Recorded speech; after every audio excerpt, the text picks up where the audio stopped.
नमस्कार, आप देख रहे हैं द न्यूज और मैं रानी गुप्ता आपके साथ। इस वक्त की बड़ी खबर सामने आ रही है दिल्ली से। दरअसल केंद्र के अध्यादेश आने से पहले ही अब अरविंद केजरीवाल जो हैं वो दिल्ली के एलजीबी के सक्सेना के सामने अनुरोध करते हुए नजर आ रहे हैं। दरअसल उन्होंने ये कहा है कि जो मुख्य सचिव हैं उनको हटा दिया जाए। बता दें, दरअसल वन महोत्सव के दौरान अरविंद केजरीवाल और दिल्ली के एलजीबी के सक्सेना की मुलाकात हुई थी। इस दौरान अरविंद केजरीवाल ने दिल्ली के एलजी से व्यक्तिगत रूप से यह अनुरोध किया और कहा कि मुख्य सचिव को उनके पद से हटा दिया जाए। बता दें कि दिल्ली सरकार में तबादला नियुक्ति को लेकर केंद्र के अध्यादेश के विधेयक के संसद में पेश होने से कुछ दिन पहले अरविंद केजरीवाल ने विनम्रता पूर्वक एलजी से मुख्य सचिव को बदलने का अनुरोध किया है।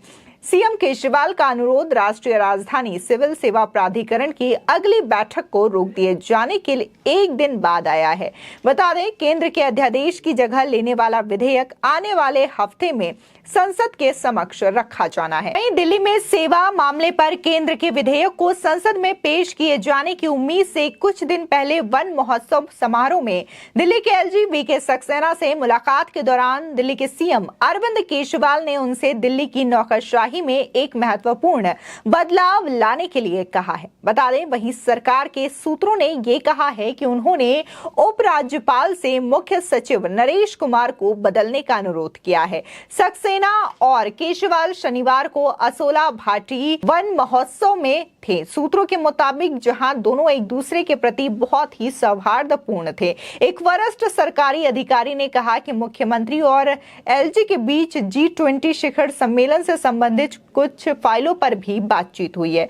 वहीं सूत्रों के मुताबिक केजरीवाल ने इस मौखिक आश्वासन के बाद दिल्ली कैबिनेट के एक वरिष्ठ सदस्य को फोन किया, जिसके दौरान उन्होंने ये सुनिश्चित करने के निर्देश जारी किए कि G20 शिखर सम्मेलन से संबंधित किसी भी फाइल को अब दिल्ली सरकार के साथ देरी का सामना न करना पड़े। इसके बाद मुख्यमंत्री अरविंद केजरीवाल ने दिल्ली के एलजीबी के सक्सेना से मुख्य सचिव नरेश कुमार को बदलने का व्यक्तिगत अनुरोध किया। उन्होंने मौजूदा पूर्ववर्तियों का उदाहरण दिया और उनके अच्छे काम को रेखांकित किया।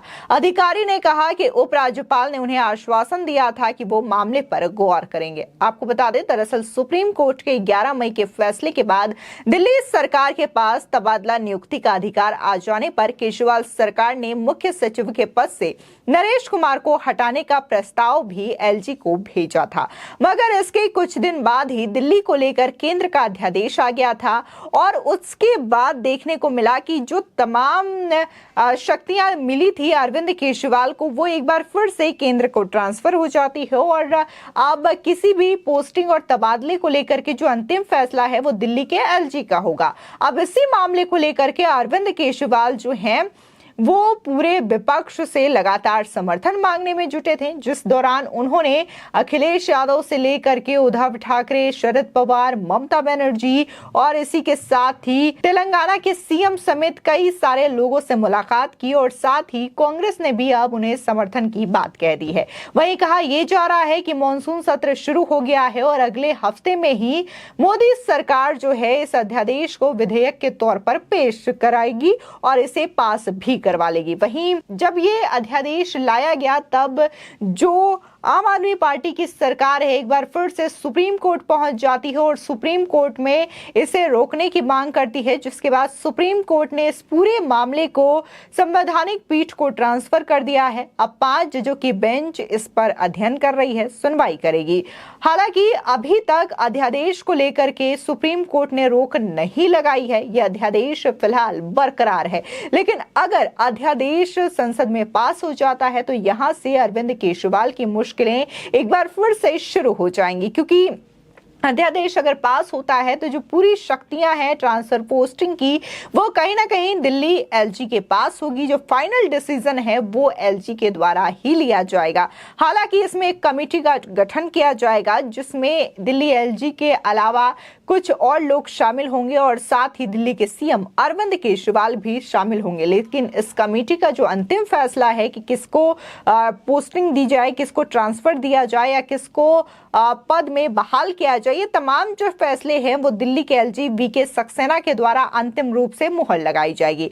आपको बता दें कि वहीं अगर हम संसद की बात करें, लोकसभा में तो आराम से यह अध्यादेश जो है वो पास हो जाएगा, लेकिन राज्यसभा में कहीं ना कहीं आम आदमी पार्टी को ये उम्मीद है कि अगर वो विपक्ष से समर्थन जुटा लेते हैं तो ये अध्यादेश विधेयक के तौर पर पास नहीं होगा और ना ही ये कानून बनेगा। लेकिन राज्यसभा में भी अगर एनडीए के आंकड़ों पर नजर डाले तो पूरी तरीके से एनडीए के पास वो आंकड़ा है जिससे कि अध्यादेश आसानी से पास हो जाएगा। कहीं ना कहीं इन 9 सालों में एनडीए गवर्नमेंट का ये रिकॉर्ड रहा है कि कोई भी विधेयक अभी तक फेल नहीं हुआ है। तमाम विधेयक है, चाहे फिर हम धारा 370 की बात करें, ट्रिपल तलाक की बात करें, ऐसे कई सारे कानून विधेयक बनाए गए हैं जो कि आसानी से पास हुए हैं और इन मुद्दों पर भी बहुत सारे ऐसे विपक्षी दलों ने केंद्र सरकार का समर्थन किया है, एनडीए का समर्थन किया है। वैसे तो एनडीए के पास अपने कई सारे सांसद हैं, लेकिन इसी के साथ ही कहा यह भी जा रहा है कि कई बार ऐसा देखने को मिला है जब कोई विधेयक आता है तो विपक्षी दलों ने भी एनडीए का भरपूर साथ दिया है। ऐसे में जो कुछ दल हैं जो कि विपक्षी दलों की बैठक में शामिल नहीं हुए थे और ना ही उन्होंने आम आदमी पार्टी को आश्वासन दिया है कि वो अध्यादेश के मसले पर उनका समर्थन करेंगे, तो ऐसे में उनका भी जो वोट है वो एनडीए के लिए माना जा रहा है, एनडीए के लिए रिजर्व माना जा रहा है। और अभी हाल ही में देखने को मिला था कि बीएसपी सुप्रीमो मायावती ने भी ये ऐलान कर दिया था कि ना तो वो विपक्षी दलों की बैठक में हिस्सा लेंगी, ना ही गठबंधन का हिस्सा होंगी और ना ही अध्यादेश के मुद्दे पर अरविंद केजरीवाल को समर्थन देंगी। तो ये तमाम चीजें हैं जिससे साफ जाहिर होता है कि अध्यादेश को लेकर के जाहिर तौर पर एनडीए की जीत होगी और दिल्ली में अध्यादेश विधेयक के तौर पर लागू कर दिया जाएगा। लेकिन अगर हम बात अरविंद केजरीवाल की करें तो अरविंद केजरीवाल जो है वन महोत्सव के दौरान दिल्ली एलजी से काफी ज्यादा विनम्रता पूर्ण तरीके से बातचीत करते हुए नजर आए, उनसे अनुरोध करते हुए नजर आए कि मुख्य सचिव को उनके पद से हटा दिया जाना चाहिए। लेकिन यही अरविंद केजरीवाल और यही आम आदमी पार्टी लगातार दिल्ली एलजी वीके सक्सेना का कई बार अपमान करते हुए भी नजर आए हैं, कई बार अपमानित शब्दों का इस्तेमाल करते हुए भी नजर आए हैं। एक बार तो उन्होंने दिल्ली एलजी को लेकर के विधानसभा में ये कहा था कि कौन सा एलजी, कहां का एलजी, हमारे सर पर ला करके बिठा दिया है एलजी। तो इस तरीके के शब्दों का उपयोग लगातार उनके द्वारा, उनके तमाम नेताओं के द्वारा किया जाता है। कई बार देखने को मिला है कि कैसे वो एलजी की बातों को काटते हुए नजर आए, एलजी पर आरोप लगाते हुए नजर आए। उन्होंने कई बार ये भी कहा कि कई सारे ऐसे डेवलपमेंट के फाइल्स हैं जो कि राजनिवास पर तो जाते हैं लेकिन वहां से एलजी जो है उन पर गौर नहीं करते, ना तो दस्तखत करते हैं। लेकिन एलजी का बयान सामने आता है और वो ये कहते हैं कि हमारे पास तो ऐसी कोई फाइल ही नहीं आई है। अभी हाल ही में टीचर्स की ट्रेनिंग को लेकर के बहुत बड़ा विवाद देखने को मिला था दिल्ली में, जिसको लेकर के एलजी और आम आदमी पार्टी के द्वारा एक दूसरे पर आरोप प्रत्यारोप का सिलसिला जारी था। फिलहाल अगर मुख्य सचिव के तबादले की बात, उनको पद से हटाने की बात को लेकर के अरविंद केजरीवाल ने जो अनुरोध किया है, तो ऐसे में दिल्ली के एलजी वीके सक्सेना ने कहा है कि वो इस बात को लेकर के गौर करेंगे। लेकिन फाइनल डिसीजन कहीं ना कहीं दिल्ली के एलजी के द्वारा ही होगा कि क्या मुख्य सचिव को हटाया जाना चाहिए या नहीं हटाना चाहिए। फिलहाल इस खबर को लेकर के आपकी क्या राय है, हमारे कमेंट सेक्शन में जरूर बताएं। आगे की और भी अपडेट के लिए चैनल को सब्सक्राइब करना ना भूलें।